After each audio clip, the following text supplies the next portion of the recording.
Hello, Mishbucha, it's Courtney, America's Jewish mother. Welcome back to my channel, and I'm here today with the promised standalone review of Olga Tokarczuk's The Books of Jacob, translated into English by Jennifer Croft.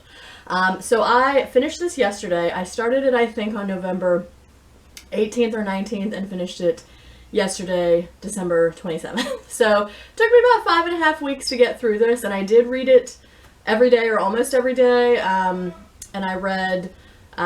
some days I read about, 20, 21, 25 pages, and some days I read closer to 40 pages. So that is how long it took me to get through this book. If you are a faster reader than I am, I'm sure you could read this faster. So, anyway, so this is divided into 7 books, and I'm going to tell you the rough structure of what happens in the books without getting into spoiler territory, but I guess if you don't want to know anything about this book, first of all, why are you watching? Second of all, I guess maybe skip ahead several seconds to when I'm done talking about the structure of the book. So anyway, so in book 1, which is quite short, we're kind of introduced to the scene, which is mid-18th century Poland or thereabouts, or what would eventually become Poland. And we meet some Jewish characters, we meet some non-Jewish characters, we kind of come to understand why it is that the Jewish people would be drawn to the eventual false messiah who, comes to be Jacob Frank.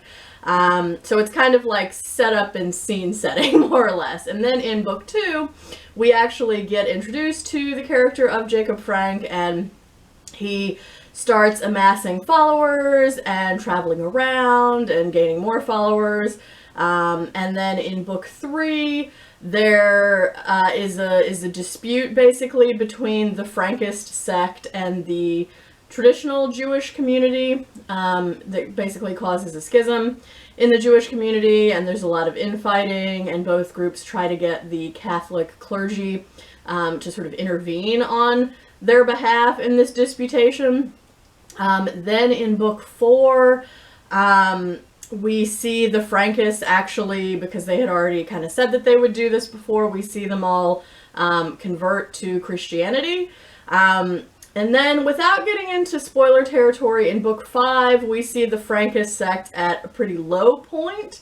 Then in book 6, we see it at a high point, and then in book 7, which is also quite short, the story pretty much wraps up and you hear about what happens to various individual characters. So that's pretty much the structure of the book. I will note that the book, the page numbers in this book are numbered in reverse order, so it starts at 892 and goes all the way down to, well, I think the last page is actually 27, not 1, but whatever. And Tokarczuk says in the author's note at the end of this that that's a nod to how in Hebrew books are printed from left to right, and how basically like whatever order you think is correct is just whatever you've gotten used to. So she's definitely playing here with the idea of what is normal, what is order, what is correct, what is incorrect. So I did want to note that. I also wanted to note that there are a number of images that appear throughout the book, and of course now that I said that I can't find one, I should have just marked one.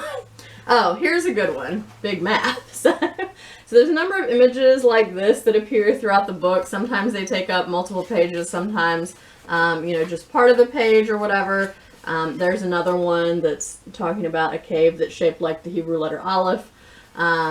So those are interspersed throughout the book. It's also told in a very polyphonic style. So you have kind of the main narration, which is told through the character of Yenta, whom we're introduced to in the prologue. And Yenta is basically an old Jewish woman who is in the process of dying, but isn't totally dead. And somehow she kind of inhabits this bird's eye view of the world and tells us the story through a kind of observational style. So we're rarely in particular characters' heads. Mostly Yenta's narration just, again, sort of tells us what's going on from the viewpoint of an outside observer, because she's like the all-seeing Yenta. We do occasionally get the first-person perspective of various voices in here, so we get letters from, say, a Catholic clergy person to a Polish poet that are exchanged. Both of those are written in first-person perspective. We also get a lot of first-person writing from one of Jacob Frank's primary followers, and I would say probably his most loyal follower, whose name is Nachman. And those pieces of the narrative are called scraps, because they're basically just Nachman writing down his various thoughts about their adventures and exploits, and his sort of ponderings about philosophy and the nature of religion and of the Frankist mission, and the Zohar, which is a Jewish mystical text, and light. He also talks a lot about light, and mysteries of the universe, etc., etc. Those were actually my favorite part of the whole book, because those were the most philosophical in nature, and I really enjoyed those, and especially Nachman's grapplings with Jewish mysticism and religion and philosophy. Really loved all of that stuff. So as far as the sort of writing style in here is concerned, because it is mostly told through the perspective of Yenta, it's pretty detached. And again, you're never really in the character of Jacob Frank's head or the heads of a lot of other characters, except for the ones whose writing appears in the book. And so for that reason, I would say that this is definitely not a character-driven text in the way that, say, Tokarczuk's Drive Your Plow Over the Bones of the Dead is. And I had to ask myself why that was the case, because what I really loved about Drive Your Plow Over the Bones of the Dead is that we were in Janina's head the whole time, and I loved that. So clearly Tokarczuk can do that, but I think that's not what she was going for here. Like, she really wanted to give you a kind of panoramic view of Poland, the Catholic clergy, the traditionally observant Jews, the Frankist sect, the Habsburg court, etc., etc. And so in order to give you this panoramic view, she's not going into any one particular character's head, except for the sort of all-seeing Yenta, who tells you the whole story, but Yenta never really talks about herself. She only tells you what she observes. So I think in that respect, she was successful, even though I personally sort of prefer a more character-driven book. Another thing I think this book does really well is it's very immersive and atmospheric. So I think if you're somebody who likes a lot of historical detail about time periods and places and people, you will really like this book. Because again, even though I never really thought to myself, gee, I really want to learn about mid-18th century Poland, by the time I was done with this book, I felt like I had gained a lot of valuable insight into into basically 18th century Poland and tensions between various religious groups and things of that sort, in a way that I was not expecting and had not necessarily been expected to have been interested in, but now I am. So, and I'm glad that I read it and know all this stuff now. So I think if you're somebody who likes very sort of immersive, atmospheric, scene setting kind of stuff, this is definitely a book for you. What it's also not really big on is plot, which is weird because it's an almost 900-page book and definitely like things happen, but I think because it's sort of told at this remove through the character of Yenta, it doesn't necessarily feel like a lot is happening, even though stuff definitely happens. So I think if you are also a plot-driven reader, you may not connect as well with this. So I would definitely recommend it for the atmosphere, the scene setting. The writing style is also really good, or the actual writing of it I think is very good. And if you are friends with me on Goodreads, I've been posting throughout my reading of this a number of excerpts that I really liked, that I felt like were just sort of really great insights or observations or really beautifully written lines.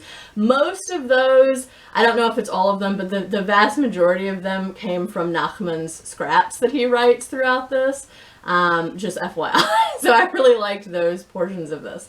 So yeah, I ended up overall giving this book 4 stars, but I think that's because I'm very stingy with 5-star ratings, and because this is a novel, in order for me to give it a 5-star rating, I want it to emotionally move me. And even though I really liked and appreciated and am really in awe of what this book does in terms of its accomplishment by weaving all of these different voices together and giving me this really immersive history of mid-18th century to late 18th century Poland. It never really it didn't make me cry, or, you know, I never really felt super connected to any of the characters, well, maybe with the exception of Nachman. But yeah, so because it did not emotionally move me, that's why I couldn't give it 5 stars. But I think if you're the kind of reader who more appreciates a book for what it is trying to do and achieve, like, this would easily be a 5-star book. But again, I'm just stingy and I prefer character-driven stories. So, but am I glad I read this? Yes, absolutely. Do I recommend it? Yes, I do.